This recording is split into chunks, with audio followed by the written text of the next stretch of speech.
This is Wifed Up. Now what? You don't know this yet, but this is going to be your favorite destination. If you are a millennial wife or a woman who is looking to get wifed up, then you're in for a treat because we are about to give you the tips, the tricks, the tools that we wish we would have had before we walked down that aisle and said, I do. If you are a millennial woman interested in marriage management, then don't just sit through this episode. Go ahead and hit pause right now. Share this with a friend so that all of your friends can get in where they fit in, because we believe that you have everything you need to prepare to be loved properly. So let's go ahead and kick off episode 1. My co-host TK is in the building. What's up, y'all? Go ahead and introduce yourself. Let's talk about it. Okay, so my name is Takesha, but most people call me TK. I'm everything. Okay, everything. I am everything. I'm the everything woman. I don't even got time to list all the things. I'm every woman. Just a little snippet: wife, mother, friend, sister, entrepreneur, all of those things. All of the things. I'm super excited. So I called up TK. I was like, TK, we got to host this podcast because TK has been on fire even before I met you. So I met her in real life, didn't even realize that I had came across one of your videos. So she's literally been fire since before I even met her in real life. Yeah. And you bring such a young, fresh perspective. Yeah. You and your husband do content together. And so I thought it would just be the perfect conversation for women who are already married, trying to figure out what exactly did we sign up for. And then women who are looking to sign up for something and want to try to be as prepared as possible. Yeah, and I wish I had us. That part. I wish I had a couple of sis that would just let me know what was good, what was the tea, because a lot of marriage has been like fumbling through. And then you look back, you're like, oh, that was a lesson. And so let me share that lesson with let me share that lesson. And the lessons that God has been showing me has been changing lives. Like just little snippets, just little adjustments, just a little shift in perspective. Like, okay, that's something to take away. So excited, girl. And I love that as you learn, you share. So that is what we are here to do for you all, to share the resources that we wish somebody would have told us before we got married. I think as someone who was excited to become a wife for as long as I can remember, I definitely still had to, do on-the-job training because there's so much that you don't know until you're in it. And so we're going to do the best that we can to prepare you as much as possible. But yes, there are still going to be some lessons that you just gonna have to learn. Oh, yeah. The hard way. Yeah, because it's not a copy-paste. Your husband, my husband, our relationship, y'all relationship is just different. So you take the nuggets that you can, but you have to create your own marriage, literally. Write your own story, but use some of the tools that we give you to I'm at least gonna share like some stuff not to do. Okay, you at least gonna learn some things that we didn't learn the hard way. Yes, if you don't learn nothing, you will absolutely know what not to do as a wife from this podcast. That part. So we got some reactions. Okay, I thought it would be fun because it's some crazy stuff going on in these social media streets, and I have been blowing up your DMs with all of these clips, ma'am. And I said, you know what? Let's just bring them to the podcast. Let's do it. So let's look at the first clip. Bible and the Quran say you're a man should have wise counsel. So if I'm around men, if you married and you talking to me about cheating on your wife, I can't go to you because I'm trying to one day have that. You're gonna be showing me how to get away with it. I don't. And what happens is when you feed the flesh, bro, it's never satisfied. You feel me? So I gotta go to men who I know. Man, ET has with one woman his whole life, and he been married to her for 30 years. Bro, So the reason I chose this clip specifically to open up the show is because in my mind, that is the whole premise of this podcast is us being able to be the wise counsel for women who may not have happy wives. Emphasis on happy wives in their lives. And if you're surrounded by people who don't have the results that you see for yourself, then those might not be the best people to get counsel from. Yeah, I have been almost anal about who me and my husband are around. Like, I think that's something that we need to kind of tighten up. A lot of times when you get married, especially if you get married and your friends aren't married, even that type of advice, that type of thinking is something you gotta be cautious about. Like the way these single men are moving and the way these unhappy married men are moving. Baby, you don't need to be around them. You don't need to sit at the table with them. You don't need to have no type of food with them, no type of meal. You think it can rub off? I think that, well, in our case, no. But I think that will probably annoy you with how much we'll be correcting your perspective. Like, I'm the type of person that I'm gonna send you back home to your husband. Like, you need to, whatever the way you thinking, you need to fix that. You need to figure out why you're thinking that way. How do you feel about single friends once you're married? Ooh, That's the thing. baby. If I can be as raw as Be real. We as gotta I keep it can real. We gotta keep it real. It has been a struggle. And so first and foremost, I feel like I run into more single women because I am attracting what women want. So they want to be a wife, and so they're desiring to get around a wife. Like, how do you move? But on the flip side, I'm pouring, and when we talk about motherhood and wife things, it sometimes is a disconnect. And I have met single women, and I'm like, I don't know if this can work. Oh, I'm around married women. I can do this, I can do that. And then when it gets down to I can't answer my phone all the time. I'm not gonna be, sis, you gotta find your single friends to go kick it with. That's not me. I'm gonna be in my house. I'm gonna be cooking some food. I'm gonna be baking a pie. That's just what it's gonna be. Yeah, I'm very much my man. So it's cool, but you might be mad at me. You're gonna be annoyed by it. For sure. And I have had a difficulty with figuring out if I was unhealthily detached to or attached to my husband. Like, well, is this healthy that I don't care about having friends? What conclusion did you come to? Because I've been wondering the same thing. Ma'am, You trying to figure it out? It's up in the air. Okay, we haven't. So we don't have no tips on that one. Okay, we just trying to figure that out. If there is a such thing as too much, but Yeah. I would think that would be ideal. So I don't think that, and I'm guilty of this, so I'm definitely being a hypocrite by saying this, but I don't think that your husband should be like your everything, right? Ideally, we're working. I'm a work in progress, okay? I'm going to get some new friends. But I don't think your husband should be that's a lot of pressure for somebody to have to be your everything. Definitely. So, yes. First step is to admit that you have a problem. So I'm working on it. But Definitely if y'all don't have wise counsel, Yeah. the aunties ain't auntying like they used to be. The mamas ain't and they are not necessarily the best example. I believe you can learn something from everybody. So again, even if you're learning what not to do, that's still a valuable lesson. But I don't think we're having enough conversation. I don't think we're talking enough about the mistakes that we made, the lessons that we learned, and like what it really takes to manage these marriages. I think that's the thing. Yeah, I think that we all deal with pride to a certain degree. No matter how new or how old, there is a level of protection you want to have with your relationship, with your marriage. So we're not going to just be going out and telling all our issues and seeking for help, but it is I feel like my responsibility to help as much as I can, because again, I wish I had that. So I have to lay down some pride and remember, first and foremost, ain't nobody perfect. I don't care how fly y'all look on Instagram. I don't care how dope your pictures are. Y'all got some issues, and let's talk about it. Yep. Let's talk about those things. Let's share those things, because there's a wife that is alone, that has no idea, that's about to walk away for a dumb reason. Yep. Because a lot of times these divorces, these separations, you like, Figure that out. you be like, for that? Now look at you. You must have watched a clip that said the woman was like, she left her man because he was okay with the 9 to 5. And I'm like, that was nothing that y'all could have figured out, talked through and discussed. And so, I'll be the one that might look foolish and be like, no, this is a problem in our marriage. We're fighting through it. Don't do this because I did that. And it ended up as a disaster. And I think it's important to have these conversations so that when life starts lifing, because it's going to happen, you don't feel like you're the only one that's making this mistake, or your man is the worst man in the whole wide world because everybody else's looks perfect. Because social media, y'all don't get to see when I be mad at my man. It's few and far between, but when it happens, I'm not posting it on Instagram. Definitely not. For sure not posting about it. So you only get to see the celebration, the happiness, the date nights. Yeah. So you assume that your man is the only one over here messing up and everybody else is perfect, and they are not. He's not the only one messing up. They're all messing.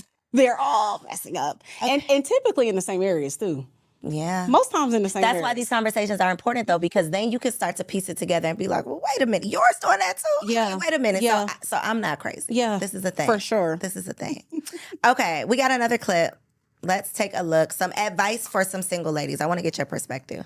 Women don't understand the power and control they have when it comes to just, sex in general. They will give him all the power and he makes the decisions, but I knew that I had the power with that. So with my husband, Aldewan, I actually did make him wait the 90 days. Oh, but Was that intentional, or was that just kind of like? No, it was intentional because the thing is that, of course, like there's ways to figure out like, okay, is this going to be a good situation? Okay.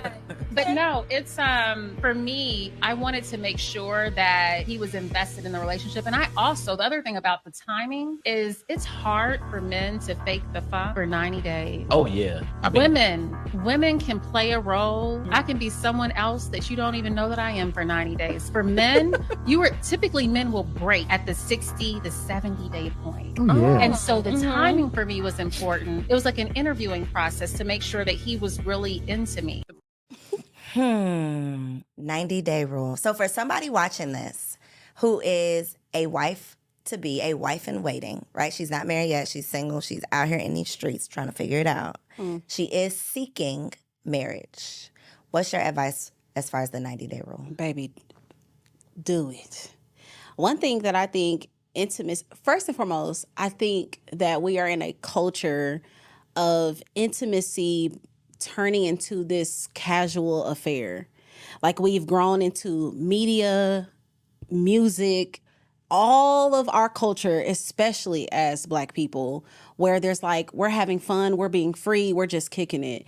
But the flip side to that no one is talking about, no one's talking about the soul ties. No one's talking about now you are married and you're comparing yourself to the 7 other dudes and you trying to place 9 men into one. No one's talking about diseases. No one's talking about these things. Okay, terminations. No one is speaking about these things. And I think that when it comes to women that are consistently saying it ain't no good man, it ain't no this and that, and it's like, well, you don't even give him time to show if he's a good man because you give it up so fast. And so yeah, they're going to position themselves as a dog. Yeah, they're going to position themselves to squeeze all the milk that they can up out of you. If you cooking, cleaning, throwing it back, doing all the things, they're going to take that. And unfortunately, you think that's your husband because sex, intimacy, all of those things is just a big cloud. And you're serving this man, you think that you're compatible just to find out that was just intimacy. So when we can remove that, right? When we can remove the lust out of the air, because a lot of us can be compatible sexually with a lot of people, but intellect, spiritual, what is our morals? What is the core values? We don't know. We just having a good time in this bedroom. So I think you think it clouds it? Sex just clouds your decision. Yes, it clouded mine.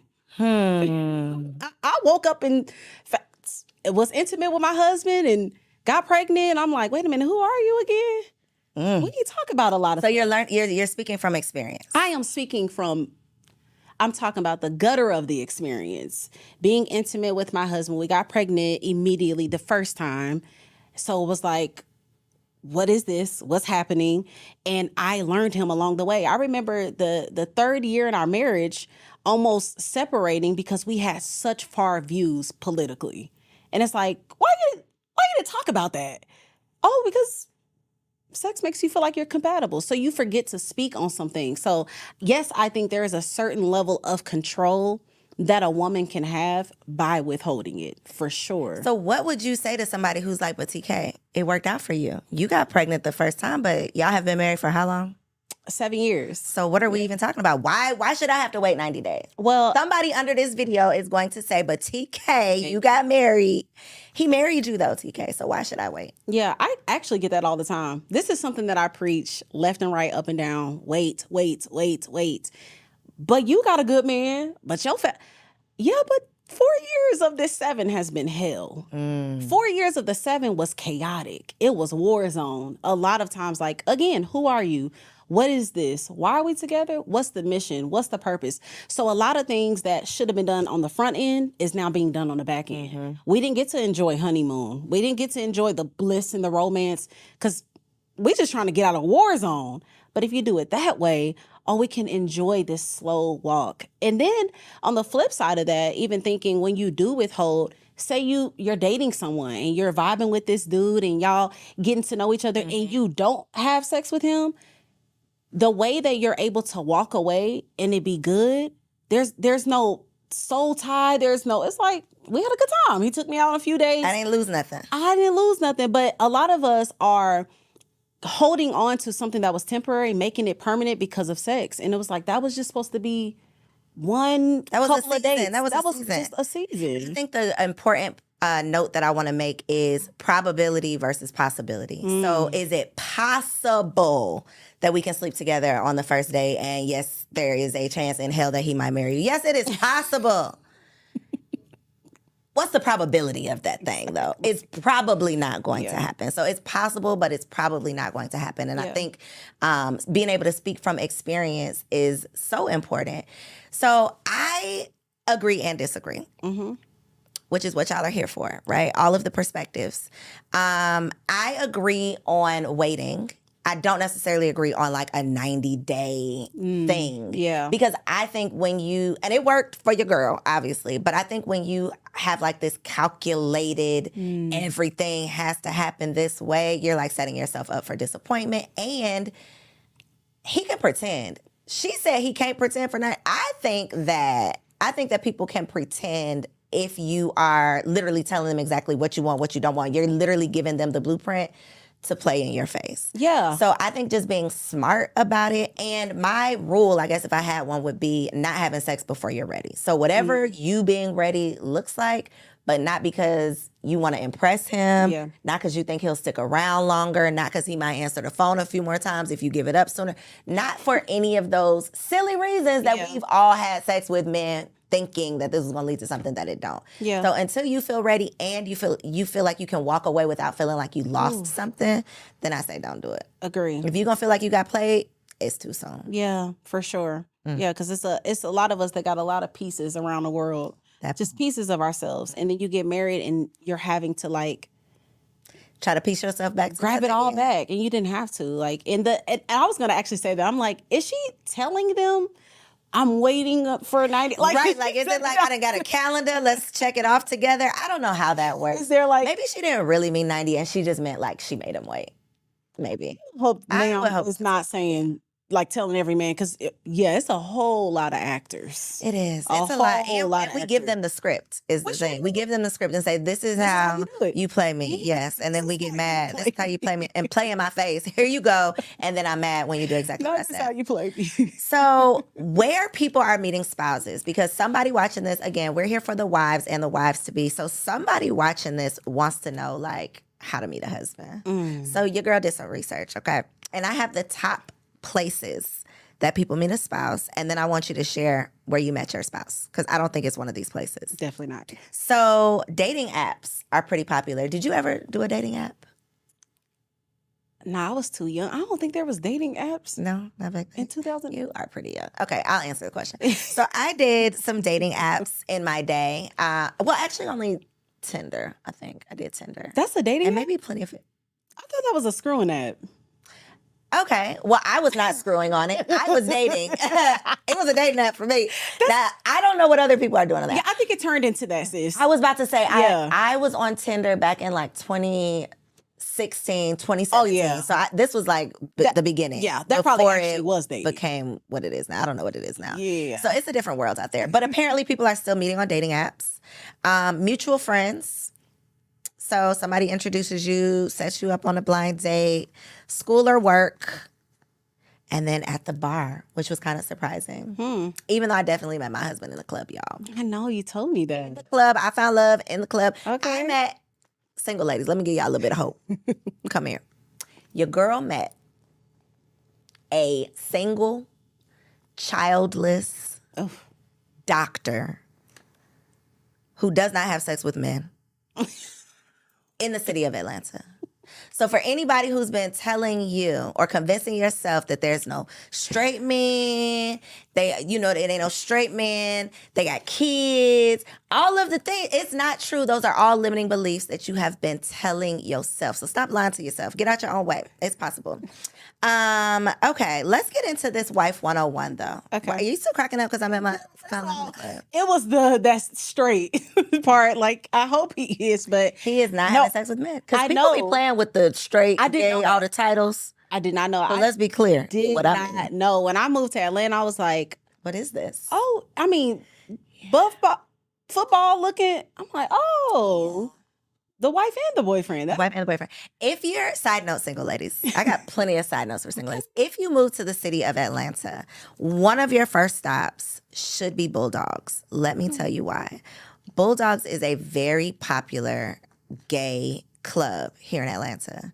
It will knock your socks off to go up in there and see those big buff men working on each other. Oh. But it's a reality check that you need so that you know what you're up against when you go out in these streets. I'm not being funny. I am being so serious. It is a rude awakening when you go up in there. It's okay? the twerking on each other for me. It was serious. It was very serious.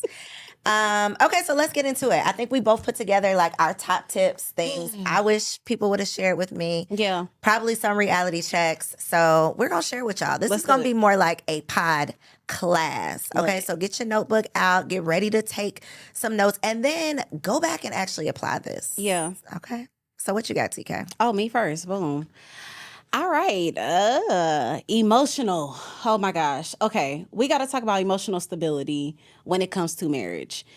One thing that I learned very quickly was how childish and not ready I was for the level of maturity that is required in relationships. I think that as women, we're taught to either be virgins, not have a whole lot of bodies, be cute, serve, and submit.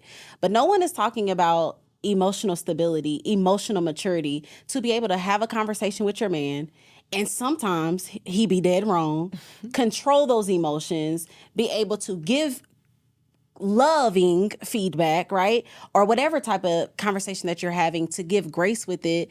I don't think we're talking about that enough because there was a lot of disastrous, destructive conversations that I've had with my husband because I was just a kid. Like I was literally a toddler emotionally, and beginning to see how I was emasculating him for no reason because of my lack of self-control, because of my lack of mental just growth and not trying to be better mentally and emotionally. It just could have been avoided. And so I definitely want to say, if you are desiring to be a wife, if you are desiring to have companionship with your husband, to see him grow, to see him thrive, to see him be all that God has called him to be, there is going to be a high level of an emotional maturity that you're going to need to have, even to be able to go through seasons where it's not about you sometimes. Sometimes it is just serving. Sometimes it is just pumping him up. Sometimes it is just stroking the ego. Sometimes it is just being quiet and listening and learning your position.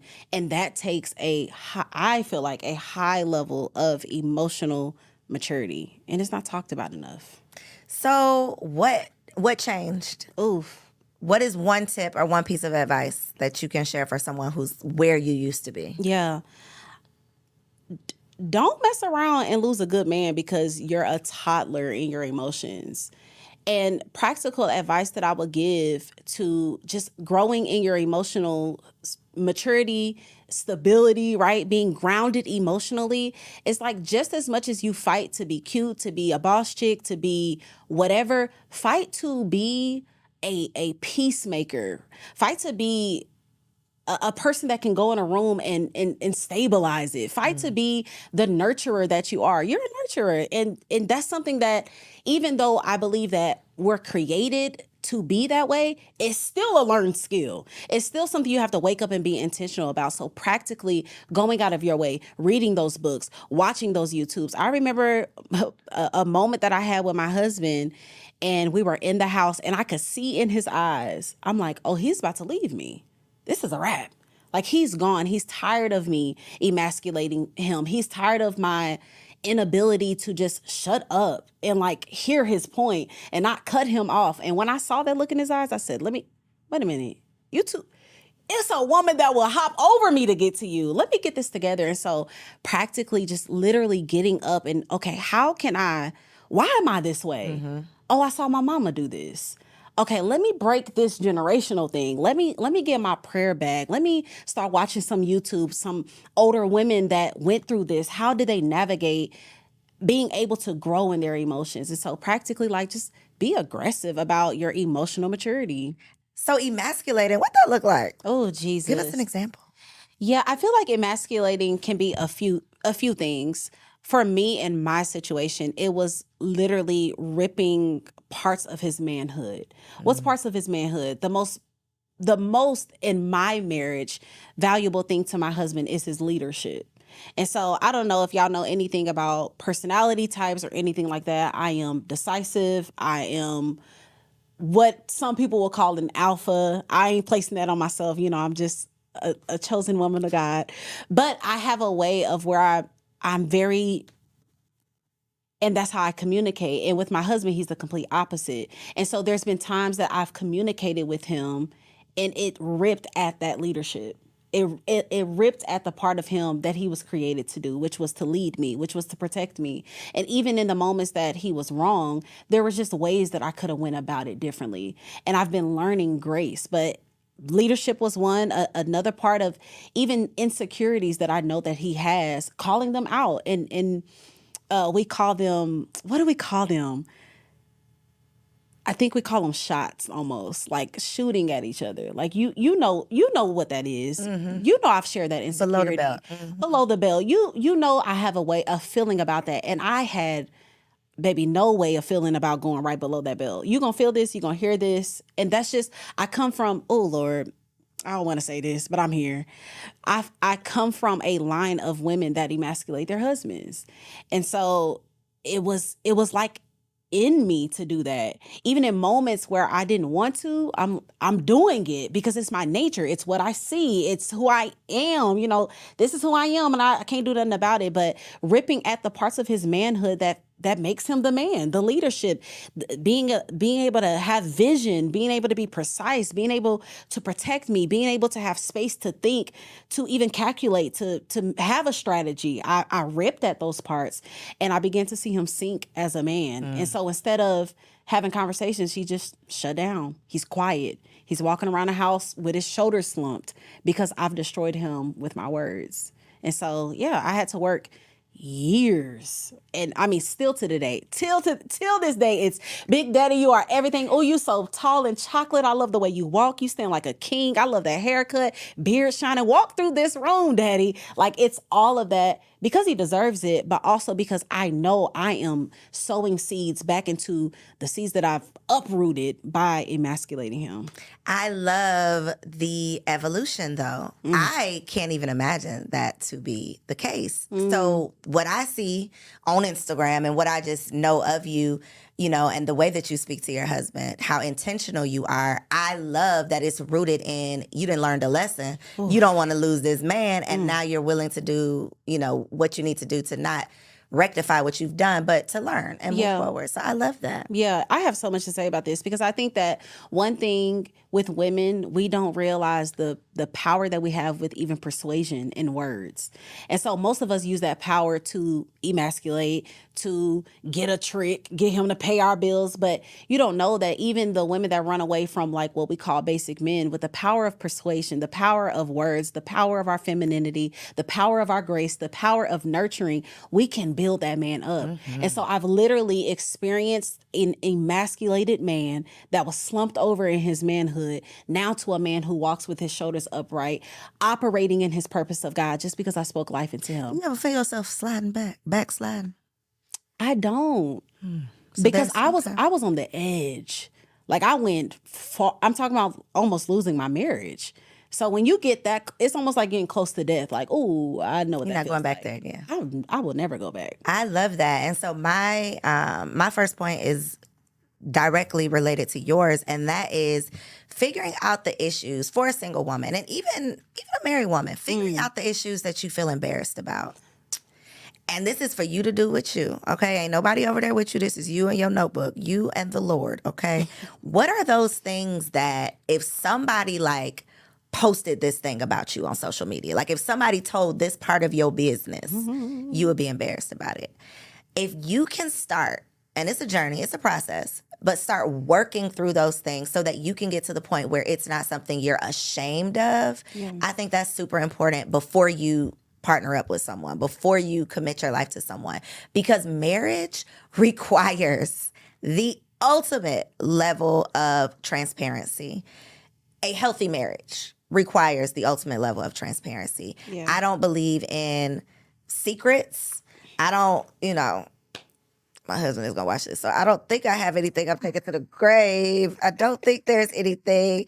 But in the important things, there's nothing that, that I would be ashamed to talk about. There's nothing that I can point to that's like, dang, I hope he don't find this thing out about me. Or sometimes it's not like something you did, but sometimes it's like my credit. That was one of the things when I was super single, because I just did not want to pull up to a date with a man who I felt like could be the man, and now I got to explain this 500 credit score. That's embarrassing. So why don't I just work on that? Yeah. Why don't I just work on that? So even if it's only a 530 by the time he rolls up, I can talk about how I'm working on it. I can talk about what I'm doing to make it better versus take me as I am. I think that's a totally different conversation. So instead of ever having to have a take me as I am conversation, my advice is just to work on it. So the you that he taking is something that don't need a big explanation. Agree. Yeah, my second one would definitely be learning flexibility and compromise. That has been a difficulty of mine, especially because when I met my husband, I was already like doing my thing. If you are a boss chick, come closer. If you are doing your thing and you are thriving in your own right, your own purpose, you are for sure going to need to focus in on your flexibility and your ability to compromise. What does that look like? It looks like in some seasons, what if you can't be the boss chick? What if you can't be the entrepreneur that you are supposed to be? Do I need to move faster? No, go ahead. Okay, what was I saying? What if you can't be the entrepreneur that you meant to be? Yeah, flexibility. Hold on, I lost my thought. I'm sorry. I was trying to... No, it's okay. I should have kept rolling. I need to work on that anyways. Flexibility. Yeah, girl, over here, you're going to have to just keep rolling. Girl. I know, flexibility. Sorry. Yeah, and just some seasons being able to be flexible. Like, that level of sacrifice that you are not operating in right now as a single woman by yourself. You don't have to get home and cook and do this and do that. And so even learning how to like structure your day to be ready to serve. Structure your day. Okay, I'm a boss chick all day. But at 6 o'clock, I don't care where I'm at. Whatever that non-negotiable is for you. I don't care who I'm with. I don't care how fire this dinner is, baby. I got to go home and cook dinner for my husband. I got to go home and whatever my nightcap is with my husband, I got to go home and do that. And so being able to make room, because I feel like a lot of single women get married and they're still single women. They still operate as single women. They still thrive as single women. They do their business as single women. As an entrepreneur myself, a boss chick, whatever y'all want to label on it, anybody I work with knows that I am a wife. Anybody I work with knows sometimes my kids might slide through. The family might come through. But that takes learning and growing in your flexibility because you are no longer a single woman that's an entrepreneur and a boss chick. So learning compromise and flexibility. That is big because so many people, I think people only think that men are like afraid of marriage for this, they don't want to give up their freedom. But women are definitely afraid of those same things. And you got a lot to be afraid of because that is really real. Can we keep it real? That is, your life is not your own. And we have not even mentioned, we've been talking about marriage, but we haven't even mentioned motherhood. So the level of sacrifice that it truly takes, which again is why y'all should be tuned in. Okay. Yeah. Hit the subscribe so you can catch all of these episodes because you got to know what you're getting into. Yeah. Otherwise, you will show up to the party thinking that is one thing, and then you look around like, wait a minute. It's not that. Where am I? Because this ain't that. It ain't that. Okay, so last but not least, and I really want your feedback on this. Okay. Help me, please. Like, this is not just me. But this is my advice for y'all. It's also my advice for myself. Your mouth might not be moving. But your face is probably still talking back. This is something that I am still currently working on. And I'm non-confrontational, so I'm not the type of person that's gonna argue with you. I'm not gonna do all that rah-rah.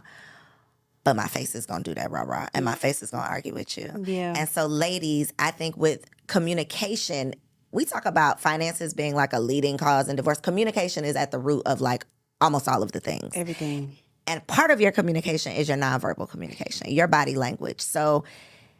not internalizing, not, pretending like you're listening, but doing all of the things that we like to do, because men feel that. People feel that. And so that is definitely going to hinder the communication in your relationship. And like you say, you don't want to lose a good man because you can't fix your face. Agree. Or close your mouth. For sure. Let's not do that. Yeah, there's been times where I've definitely pretended to listen. There's been times I've been listening to my husband. I'm like, wrong. He's like, I see that. All that you're thinking, I can see it. I know exactly what you're saying. Oh, body language, facial expressions. If it sounds dumb, I'm gonna make you look like I'm done. You gonna get that? Dumb, yeah. What was that? That doesn't make sense. Before you even finish, and it's a problem that will cause an argument. Oh yeah, just in and of itself. Yep. Yeah. So learn from us. Learn from our arguments. Yes. Okay, you ready to play a game? I am. Time to play a game. So we're gonna play a game called Have Fun or Run. So I have a couple scenarios, and we're just gonna tell the people, if this was y'all scenarios, should you get the hell away or should you stay and play? All right, so for the ladies out there who are single in these streets, they are wives to be, wives in waiting. If they come and ask us for advice and they're like, yo, I'm dating this guy, but he's a strip club regular. Ooh. Are you going to say run or have fun? Look. 1, 2. Oh, I thought it was going to be a surprise. But you're going to say run. Am I going to say have fun? Ooh. I'm in between. Why do you say run? Because how long is that going to last? Like when we get married and I'm asleep, are you going to the strip club? Like what does this look like? Because I don't feel like there's an off button to that. And I also feel like if you give a man a candy store, he gonna be tasting out. Okay. So I'm in between only because I need more details. Okay. Like, is he the strip club regular that like has a spot in the club and when he walks in, they like making his drink when he hit the door and the girls are like coming? Like, is he that type of strip club regular or he just goes at 8:00 on Fridays for wings and titties? That's a different kind of guy. That is different. So I wouldn't be opposed to that. If I can come with you, but if I can't go, then it's a run because why can't you go? That's scary. If I'm in Walmart and I run into the stripper and she like, hey, Blondie. Yeah. Oh, yeah, no, that would be weird. You're right. Why we have a problem. No, like that. Then we have a problem. Yeah. Okay. But if he's willing to hang it up. Is that a thing? Is that a thing? You don't think it's a thing? If you are a regular where they're walking in and saying, good morning, Johnny, you're never going to leave. I don't think you're going to leave. Okay. Good luck if that's you. All right. So you're dating a guy and you have no idea what he does for a living. Can you see it? Zoom in. Can y'all see mine? Been there, done that. It's not really? Fun. It's not fun to do. But what if he's like a what's the people that you can't talk like about? Like B613, like he works for the government or something? Yeah, because I've had one. I haven't, but I've been friends with someone that had a situation, and once they got further along, he's like, I'm not supposed to tell you, but this is what I do. Then and we were like, oh. If he's that, then it's still run? Run faster. Really? Girl, if he got government clearance and some connects and some, absolutely not. I'm not dating the police. I'm not dating anybody with a government clearance. Really? I'm not dating the CIA or whoever that You wouldn't date a police officer? Absolutely not. That was on my hell no list. I wouldn't. Hell no. Why. Pastors, politicians, Jesus, performers, actors, singers, dancers. I can't. None of them. So anybody that has a job. Any of them. You out here entertaining people? Get out of here. I think I'm going to say have fun. Because, I forgot. Well, you didn't give your answer. Yeah, I feel like have fun because you just don't know. Like and then I'm also like pulled to mystery at the same time. So that would be intriguing for you. It would be intriguing. But the sad part is like you might be like kingpin. You know, you might be something real crazy. And see, ladies, you got to ask questions. Yeah. My question would be, did you ask him and he didn't tell you? Did you not ask and you don't know because you've been trying to figure it out and you just can't pick up a clue? Yeah. Because I think we get in a lot of trouble by not asking the right questions. Mm-hmm. Yeah, because we know the answers. And we're afraid to lose something that seems good. Mm-hmm. So it's like, we would rather hold on to something that could be bad than find out that this is a bad thing. For sure. Yeah. Definitely. Foolish. Yep. Okay, next guy. Let me get my card ready for this one. He's been divorced 3 times. Oh, baby.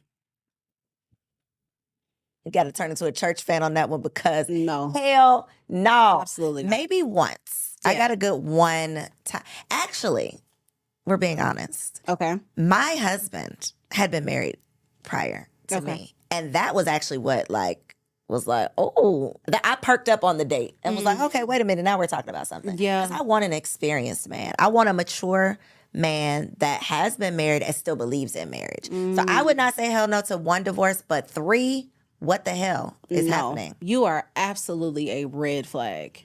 Like it ain't them. That's you. So, yeah. What, 3 times? But they believe in love. No. No. Okay. Mm-mm. Run, baby. Run. Please. Run fast. Immediately. Okay, lastly, homeboy is an active dad to his to his daughter, but he doesn't know his son. Okay. I Have fun? absolutely. You want me? Oh, Let me- yes. Tell us why. Let me tell you why. Because let me tell y'all. Okay, let me bring it back. Let me tell y'all a lie that be running in these streets. A lot of men want to be good fathers, but women be holding them kids back. If they've been brokenhearted, and this is coming from a woman that has a husband that has 2 baby mamas, that has experience moving across the country, running away from us, so the daughter wouldn't have a father. So when I hear, oh, I don't know my son, or oh, I'm not connected, I'm like, my immediate thoughts is, baby mama still hurt. That's my immediate thoughts. It's hardly ever that you really meet a decent guy that is running away from his kid, that don't care about getting to know him, that don't care about trying to be. No, that be them baby mamas. I don't care. The baby mamas be heartbroken, mad that the man moved on. They withhold the child, dump a bunch of lies into the child's mind. So sometimes the kids, I've literally met a 21-year-old that said, I just found out my mama withheld me from my father. So, Have fun. have fun. Have fun, but ask questions. Yes, ask questions Ask for questions. sure. I appreciate that perspective because you see me, I said run real fast, real quick, get out of there.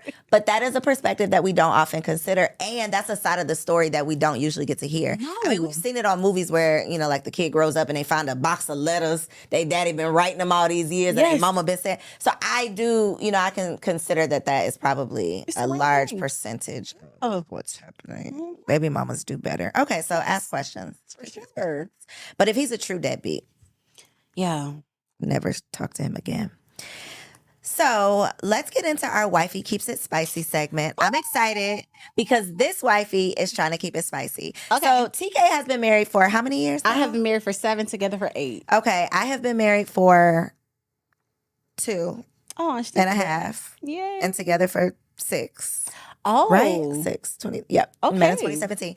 So I'm trying to keep it spicy over here. Okay. Okay. And we talked about this a little bit off camera. Yeah. So I know you got something for us. What you got? Yes, I have a whole lot. So number one, when it comes to intimacy, it's just my thing. I love talking about it because I feel like it is something that we either pervert or we run away from. There's hardly ever just this beautiful middle ground. And so one thing that I've learned when it comes to intimacy, being with my husband as long as I have been, and I haven't even been, she making me sound like I've been in the game for 20 years, but I got a few years. But one thing that I've learned, once you have kids and okay, let me take it back. You're a single woman, right? And you're desiring to be married. You're about to get married. Most of the time, the thoughts that you think is, we're going to be intimate, it's going to be beautiful. That's just what happens in marriage. Whatever numbers of times of the week that you want to do it, 2 to 3 times, whatever that looks like. Let me go ahead and tell you, let's throw this out the window. We're going to start a new foundation. First and foremost, when it comes to intimacy for women, and maybe I'll just speak for myself, it is an entire emotional, mental thing for me. It's not even necessarily my body. And so there's things that I feel like can see. And that's one thing is keeping her ready, right? We're talking about her. Y'all know what her is? We know who she is. Keeping her ready. What does that look like? So again, I said that this is an emotional game for us. This is a mental game for us. You know your man gonna want some at the end of the night. Don't they? Every night. You know it. Every I night. don't know why we act surprised when they tap us on our booty. Girl, I'll be acting surprised like, again? Sir. Ma'am, if you want to be married for the rest of your life, go ahead and get ready to perk it up. But there are ways that we can mentally and physically prepare. One of the things that I have found to be so practical, so simple, is just simple routines. If I don't have y'all, she just got to see all my alarms on my phone. You set an alarm for sex? I don't have an alarm for sex, but I absolutely have an alarm for my night routine. And my night routine prepares for sex. Okay. So having a night routine, we have a routine for everything else. You know you're about to go to work, you're going to get up, you're going to take a shower, you're going to draw on your eyebrows. You know you're about to go to the grocery store, you're going to throw on your sweats, you're going to prepare your list. You know you're about to cook dinner, you're about to clean your pots. There's just certain routines that you have. You need a routine for sex. That's just point blank, period. What does that look like? What does that look like? That looks like setting the tone, setting the vibe. For me, that's going to be a shower. That's going to be a glass of wine. That's going to be some nasty music. That's going to be turning my lights down, get your LED lights, whatever you got to do. And that doesn't even mean that you're going to do it every night. But it says, I'm ready if it needs to get done. And it prepares your body. It prepares your mind to just be ready. And it just feels good. Like, it feels good to feel sexy. Mm-hmm. It feels good to just feel yourself, because of course me and my husband ain't doing it every single night, but on the nights that it doesn't get done and I still did my routine, I'm like, today was a good day. I got on my little lingerie set. So having the routine, take your shower at night, because I feel like a lot of the reasons why women aren't also having sex with their husbands, or they're getting tired of it, is connected to insecurity of hygiene. And so if you know you squeaky clean, she's squeaky clean, she's whatever you need her to be, whatever that is for you, you're going to be more confident and ready to do that. And just having those routines set in place practically to prepare your mind. Like it's I just learned this today in a somewhat school. Like there's this neural path that your brain makes just by doing, I don't know if that's the word, I just probably made up something. But there's this thing that your brain does when you do something over and over again. So at night, if you do something every single night, take a shower, put on your lingerie, pour up your glass of wine, turn on her, and then y'all do it, tomorrow your body's going to start getting used to it. And then you're going to enjoy it. Hopefully, if you marry somebody you sexually compatible with. Oh, that's gonna be another episode. Ooh, because if you didn't, that's another conversation. We're gonna bring in an experts for that. Too, though. It can be, yeah. For sure. We're gonna bring in big guns. Yeah. Wow. So get a routine. Okay. Routine, and we can talk about vitamins. Set an alarm. People sleep on alarms. I sleep on alarms. You gotta 9:30 get ready to perk your booty up. I hope my husband does not watch this episode, because you are setting the bar way too fucking high. Okay. And that is a perfect segue for the Wifey for Lifey segment. Yes. How hilarious. Because here on the show, we're not just here to have cut up and have good conversation, even though that's a great time too. Mm-hmm. But we always hear these statistics, especially about Black marriages. And I don't believe that we should just keep shouting about the statistics without at least offering some sort of solution. So if your goal is to be Wifey for Lifey, because we are not, the only D we getting out here is what? Not a divorce, okay? Yeah, I love that. So Wifey for Lifey, how long, this is a question for from the single ladies, how long should you wait for a man to propose? Oh. / when should you pack it up and move on? Decide that it's been too long. What's your thoughts? They're not going to like it. Because first and foremost, anything that I speak from is going to be from my experience. So my husband proposed 6 months after we dated or met. But I am a firm believer that a man knows. And anything that's kind of further than, I don't want to put a year on it. Do I have to? Do I got to put some time on it? No, you don't have to. Because I feel like, I'm going to. I feel like at about a year of dating and doing what you're supposed to do, asking questions, going outside, meeting the family, hanging around to make sure nobody's mama's crazy, nothing. I feel like a man knows pretty quickly. Mm-hmm. Now, women, I think, I've talked to women that thought 5 men was their husbands.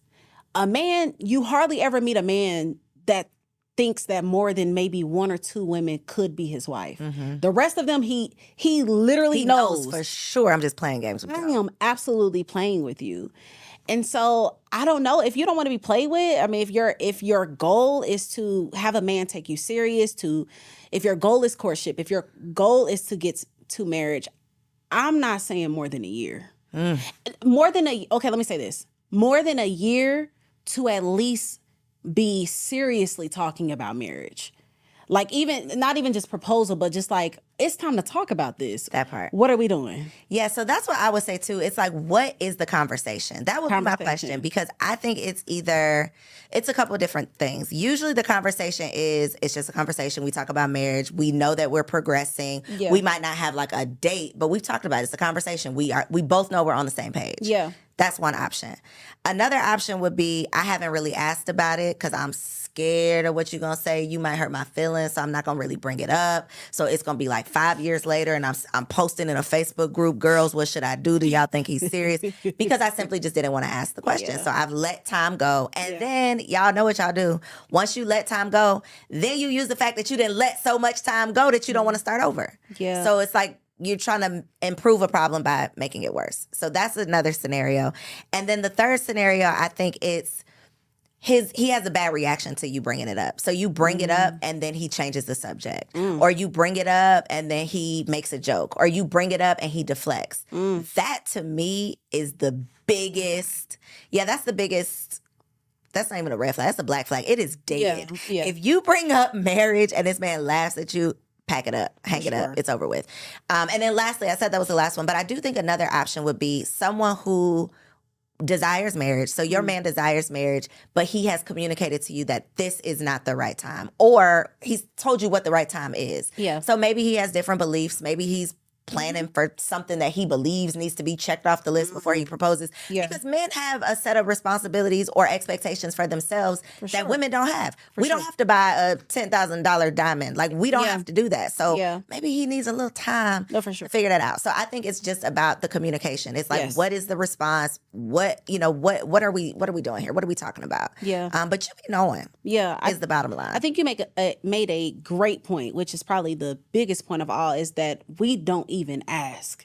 Like, there's not even a conversation about marriage. I have met so many women. So I'm in the marriage game. So I have talked to hundreds of women that have literally been with their boyfriends for 8+ years who have never talked about marriage. Hoping for the best. And just literally leaning on a prayer. Like, never had the conversation, never talked about it, not even knowing that some men might actually do it. But if you don't, that's one thing that my husband said. He was like, because prior to me, the woman that my husband was with before me, they were together for 8 years. He was like, it was a different type of pressure when I met you. And not pressure like, you need to hurry up, but it's like, you know what you got. You gonna either make a move or the next man will. And that's really it. And so I think just having those conversations is the key point, because you'll be able to skip past a lot of foolishness and dogs if you just have the conversation. And that doesn't mean get married tomorrow. That means I am wifey material, so don't play with me. Just making it clear that this is an expectation, not of you, but this is an expectation I have of me. That's it. I will be a wife. Yes. You don't have to be a husband if that's not what you want, but I'm just making it clear so you know what you're signing up for if, you decide to commit to this. Yes. Whew. Hopefully we gave y'all a little something to take back and put it in the group chat. Okay, put it in the group chat. Yes. Talk to your girls. Send this video to a friend. Start the conversation. That's really what I just want to do, is start the conversation in a very non-combative, non-Kevin Samuels type of way. Oh. May he rest in peace. You know what's so bad? Because I actually like him. Me too. Oh, okay. I think the wives like Kevin Samuels. We'll talk about that on another episode. Because it's them little fast tail single ladies out there doing all the stuff that he telling y'all to stop doing and don't like them. But don't cancel us yet. It's just episode 1. So come back next week for Wifed Up Now What. I'm Coriel. And I'm Takesha, TK. Make sure y'all stalk us. Don't stalk us online. Follow us on Instagram. We'll make sure we put all the info down below. Make sure you like, comment, subscribe on Apple Podcasts. Leave us a 5-star review. If it's less than 5 stars, keep it to yourself. Please. We'll see you on the next episode.